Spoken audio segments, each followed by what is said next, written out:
Bagaimana kalau tidak dikhabarkan tentang tanda-tanda tersebut? Adakah pasti kita semua akan bertemu dengan hari kiamat tanpa apa-apa persediaan pun? Nak bersedia tentang apa tanda pun tak ditinggalkan pada kami. Nak bersedia apa tanda pun tak diberitakan pada kami. Dan ini antara kasih sayang Rasulullah pada kita, dengan meninggalkan sejumlah besar hadis-hadis tentang fitnah-fitnah dan tanda-tanda kiamat di akhir zaman. Baki lagi kerja kita lah. Kerja Rasulullah dah selesai, sahabat-sahabat dah selesai menyampaikan hadis-hadis baginda tadi untuk sampai pada kita sekarang. Baki lagi kita mempelajari dan mentadabburinya. Untuk apa? Persediaan untuk kita agar tidak terjebak dengan fitnah-fitnah yang dibawa oleh Dajjal di akhir zaman. Tidak terjebak dengan fitnah-fitnah besar yang memungkinkan boleh meragut akidah kita. Fitnah yang boleh meragut agama kita. Fitnah yang boleh meragut keyakinan, keimanan dan kepercayaan kita. Kalaulah ilmu seperti ini dianggap paranoid, ilmu seperti ini dianggap pentaksub dan tidak berguna, itulah anggapan bagi anda. Go on.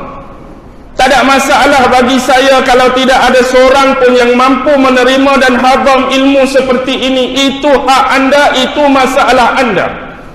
Tetapi tugas sebagai salah seorang saudara di antara kamu semua, kita ini diikat dengan tali persaudaraan, tali silaturahim.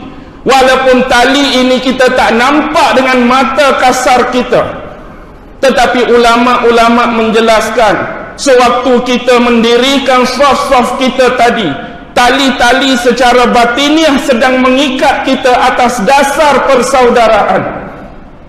Tapi tali ini tidak jelas kelihatan pada mata kasar. Kadang-kadang sebab tidak nampak tali inilah kita membezakan diri kita dengan saudara kita yang lain. Sebagai contoh, bila orang tanya tentang eskatologi, perkara yang paling penting yang dikaji apa dia? Biasanya kita akan datangkan dalam bentuk kajian, dalam bentuk bukti, dalam bentuk fakta. Nak buat kajian dalam aspek apa? Biasa dalam aspek agama, dalam aspek akidah, dalam aspek sosial, ekonomi, sejarah, ketamadunan, peradaban dunia.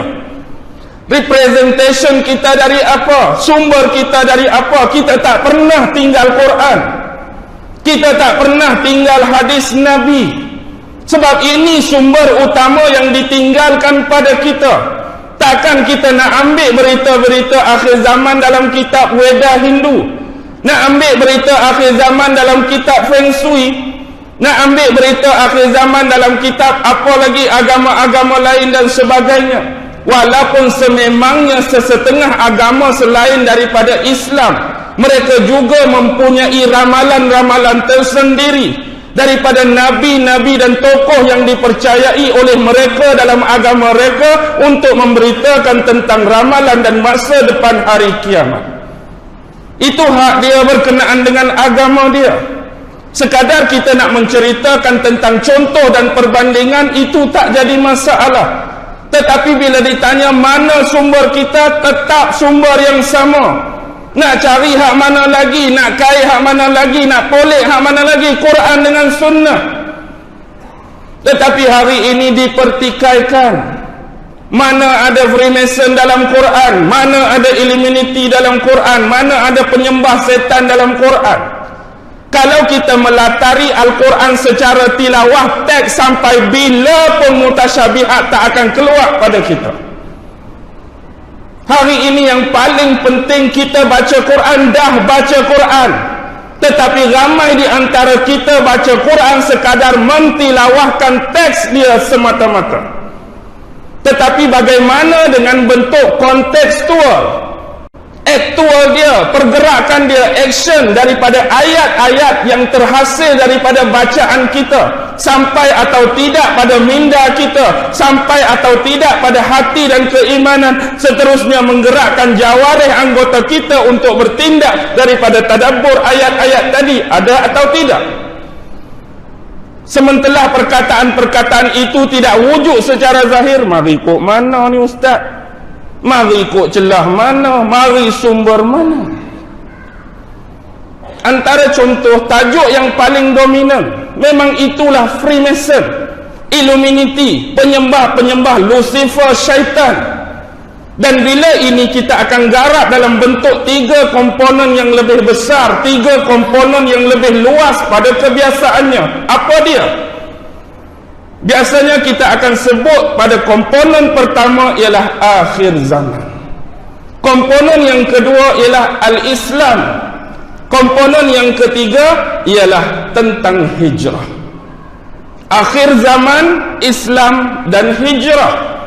Bila sebut tentang akhir zaman, kita bermula dengan sejarah peradaban, sejarah ketamadunan manusia.